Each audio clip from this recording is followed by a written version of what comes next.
যদি আল্লাহ তাআলা তোমাদের সাহায্য করেন তাহলে কোনো শক্তি তোমাদের পরাজিত করতে পারবে না, আর তিনি যদি তোমাদের পরিত্যাগ করেন তাহলে এখানে এমন কোন শক্তি আছে যে অতঃপর তোমাদের কোন রকম সাহায্য করতে পারে?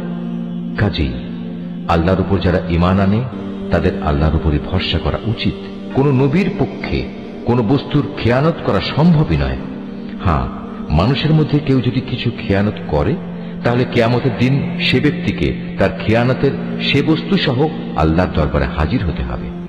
অতঃপর প্রত্যেককেই তার অর্জিত ভালো মন্দের পাওনা সঠিকভাবে আদায় করে দেয়া হবে। সেদিন তাদের কারো ওপর অবিচার করা হবে না। যে ব্যক্তি আল্লাহর সন্তুষ্টির পথ অনুসরণ করে তার সাথে কিভাবে সে ব্যক্তির তুলনা করা যায়? যে আল্লাহর বিরোধী পথে চলে শুধু তার ক্রোধই অর্জন করেছে, তার এমন ব্যক্তির জন্য জাহান্নামের আগুন হবে একমাত্র বাসস্থান, আর তা হবে সত্যিই একটি নিকৃষ্ট আশ্রয়স্থল।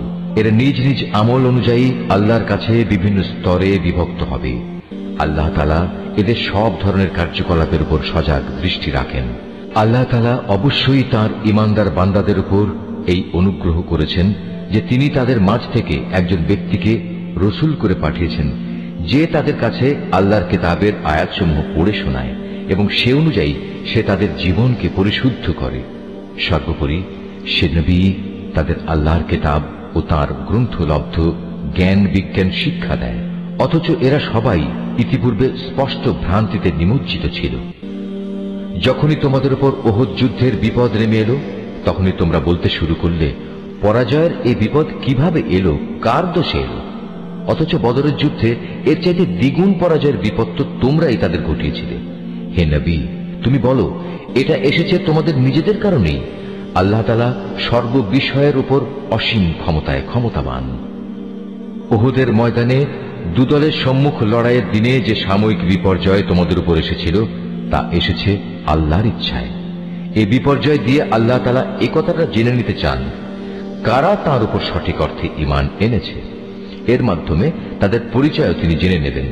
যারা এই চরম মুহূর্তে মুনাফিকি করেছে, এ মুনাফিকদের যখন বলা হয়েছিল যে সবাই একসাথে আল্লাহর পথে লড়াই করো অথবা কমপক্ষে নিজেদের শহরের প্রতিরক্ষাটুকু তোমরা করো, তখনও তারা বলল, যদি আমরা জানতাম আজ সত্যি সত্যি যুদ্ধ হবে তাহলে অবশ্যই আমরা তোমাদের অনুসরণ করতাম।